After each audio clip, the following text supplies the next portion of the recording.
What if the most terrifying horror stories weren't fiction? What if they were hidden inside the pages of history, waiting for someone to uncover them? Imagine watching your neighbors dance until their bodies collapsed. Imagine walking through a city where millions of skeletons. Imagine an entire civilization disappearing in a single afternoon. These aren't legends. Every nightmare you're about to witness actually happened. And as this documentary unfolds, the greatest horror in history has never been monsters, it's been reality. To 10 true. History remembers heroes, great empires, brilliant inventions, legendary victories. One that rarely appears in classrooms.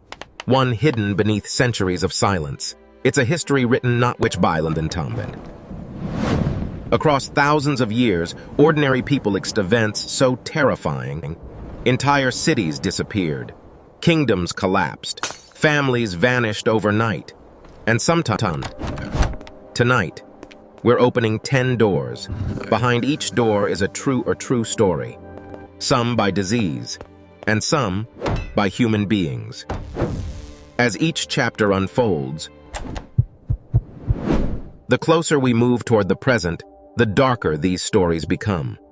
So everything you're about to hear really happened. CA Chapter 10, The Dancing Plague of 1518. The summer of 1518 began like any other. The streets of Strasbourg buzzed with laughter. Children laughed as they chased each other through narrow stone roads. Blacksmiths hammered wood. Nothing hinted that within days, this peaceful town would become the stage for one of history's greatest mysteries. Her name was Frau Trophäa. Without warning, she walked into the middle of the street, looked gracefully, not joyfully. Her movements were strange, jerky, almost desperate. At first, people smiled. Some assumed she was celebrating. Others laughed. But as the outcome, because she never set. The sun set, the streets emptied, Famtenblitenmu. Hour after hour, through the cold night air, sweat poured from her face. Her breathing became heavy, were swollen. But she couldn't stop. It was as if her own body no longer belonged to her. The Tantic. Some whispered she had been possessed. Others believed God was punishing her. No one dared a Pollard. Then something impossible happened. A second person began dancing. Then another. Within a week, more than 30 people were trapped in the same horrifying rhythm. None of them smiled. Their faces showed pain, fear, confusion. Some cried while dancing, others screamed for help. Day and night, without control, without mercy. The city had never seen anything like it. Panic spread faster than answers. Doctors examined the victims. They found no broken bones. Nothing that explained why healthy people suddenly lost control of their own bodies. The physicians reached a shocking conclusion. They believed the dancers suffered from overheated blood. Their treatment? Keep dancing. If dancing caused the illness, perhaps dancing could cure it. So they built wooden stages. They hired musicians. Professional performers were ordered to play louder and faster. The streets filled with music. Not to celebrate. Imagine being forced to dance, when every step walking on broken glass. Imagine hearing music, no it hung. The city believed it was helping. Instead, it made everything worse. As days turned into weeks, people collapsed from dehydration. Some suffered strokes. Others experienced heart attacks. Eyewitness accounts describe victims whose shoes were soaked in blood. Some reportedly danced until they died. The sound of music became a sound of terror. Parents watched children collapse. Husbands watching. Every morning, more people joined the growing crowd. And every evening, more bodies lay motionless on the streets. The authorities realized something terrible. Their treatment had failed. The music stopped. The stages were dismantled. Victims were taken to nearby shrines where priests prayed for divine intervention. Slowly. Until, almost as mysteriously as it had begun, the plague disappeared, leaving behind only in Strasbourg. What really happened in Strasbourg? Some historians believe the entire event was a case of mass scarier. Others argue that contaminated grain, infected by a fungus capable of causing hallucinations and muscle spasms. A few suggest religious fear, starvation, and social pressure created the conditions for collective panic. How could hundreds of people continue dancing, even after collapsing from exhaustion? Why did it begin with one woman? Narration. History has never provided a definitive answer. And you won't hear the music. You won't see people collapsing from endless movement. Life has returned to normal. But beneath the city's calm streets lingers the memory of a summer when human bodies turned into prisons. Sometimes, history's greatest mysteries aren't hidden in ancient ruins or forgotten tombs. Tourists laugh as they photograph famous landmarks.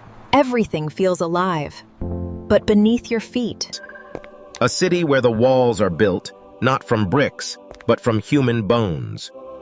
Millions of skulls stare into the darkness. Millions of stories ended, only to begin again beneath the earth. A city running out of space. By the 18th century, Paris was growing faster than anyone had imagined. Homes became crowded. Markets expanded. Churchyards filled beyond capacity. But eventually, those cemeteries became dangerously overcrowded.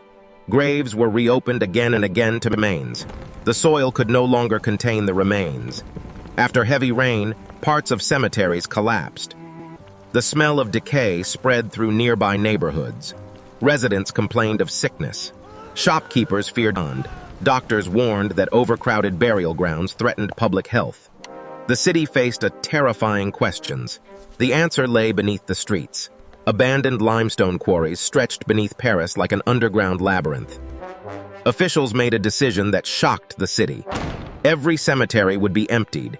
Every skeleton would be moved. So every night, covered wagons rolled silently through the streets. Inside them were the remains of absents. Priests walked ahead carrying lanterns. Prayers echoed through the darkness.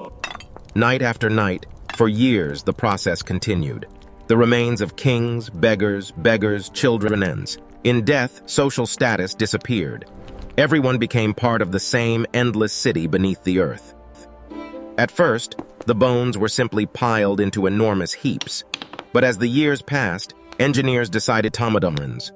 Femurs became decorative patterns. Walls of bones stretched into the darkness. Crockings.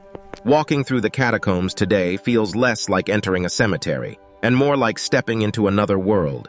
Another reminder that every skull once belonged to someone with dreams, a family, and a life. Only the sound of dripping water and distant footsteps break the darkness. It is beautiful. It's the hidden maze. Only a small section of the catacombs is open to the public. Beyond the official routes, hundreds of kilometers of forgotten passages. Some tunnels end abruptly. Others lead to flooded chambers. Even experienced explorers have become lost. One famous story tells of a man entered alone and just meters away from an exit. He had wandered darkness until exhaustion claimed him. But one fact is undeniable. People still underestimate the maze beneath Paris. Underground, confidence disappears quickly. Pattern interrupt. If millions of skeletons beneath Paris remind us that next story morning. Our next story shows how death can arrive in a matter of hours. One ordinary morning. Chapter 8. Pompeii, the daytime stood still. The morning began like any other. Merchants arranged fresh fruit. Bakers pulled warm bread from their ovens. Children hurried through narrow straw. In the distance, Mount Vesuvius stood quietly against the sky. Its peak was one of the most dangerous volcanoes in Europe. And by sunset, their world would no longer exist. For days, small earthquakes had shaken the city. Most people ignored them.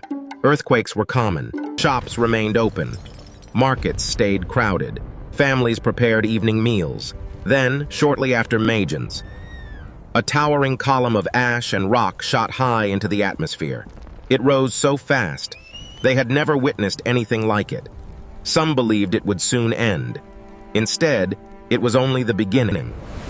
Within hours, ash began falling over the city. Not gently, relentlessly. People lit oil lamps in the middle of the afternoon. Parents searched desperately for their children. Some families gathered their valuables and fled. Others stayed inside, believing thick walls would protect them. Then came the deadliest phase. A superheated cloud of gas, ash, and volcanic debris rushed down to home. Temperatures were so extreme that many victims died almost instantly. Some were caught while running. One mother shielded her child until the very end.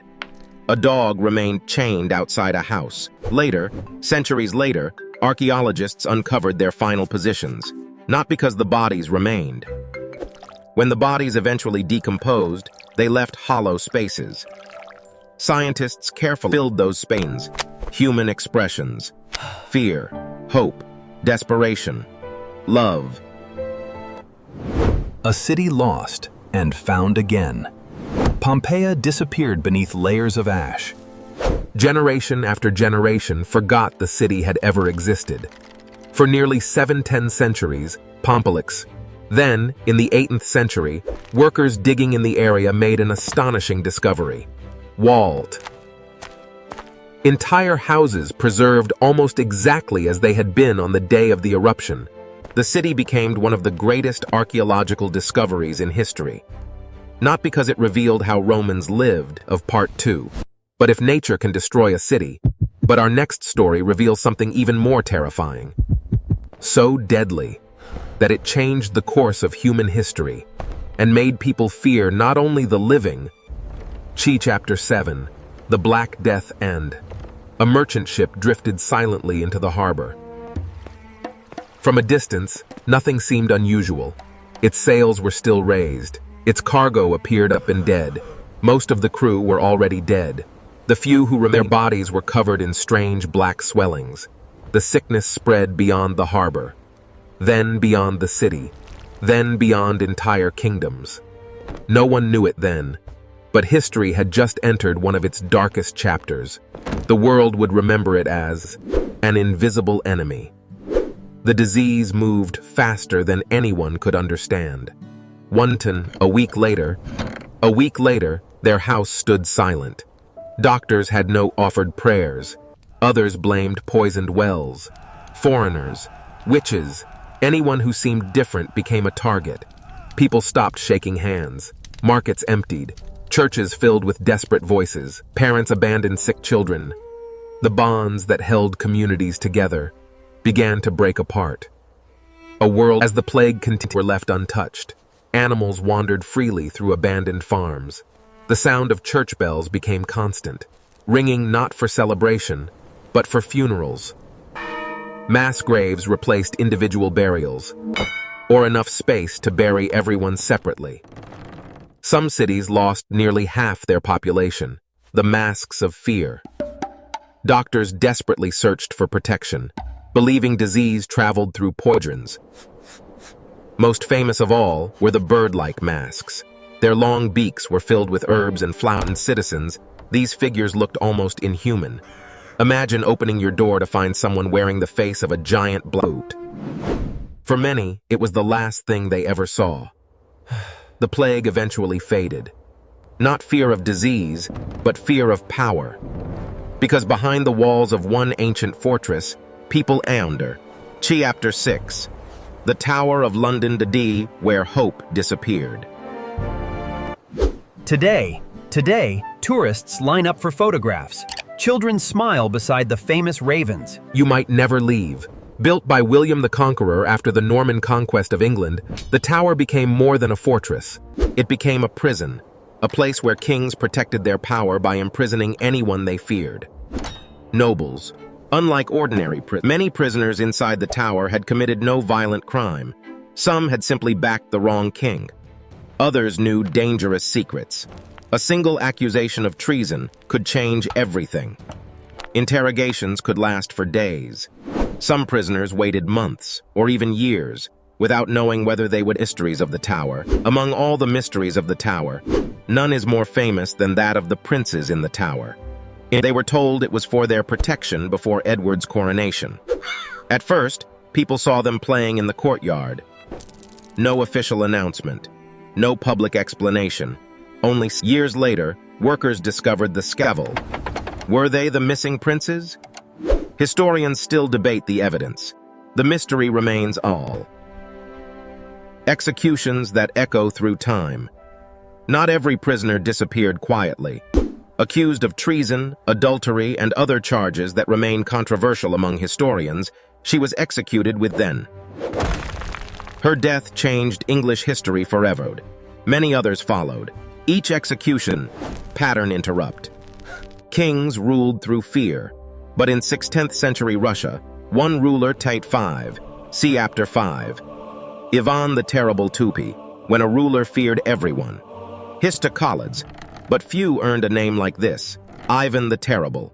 Born in 1530, Ivan IV becolored. His childhood was marked by violence, political conflict, and betrayal. Surrounded by powerful fears, those early fears would shape the rest of his life. The birth of terror. As Imonsi Kataglorts were real.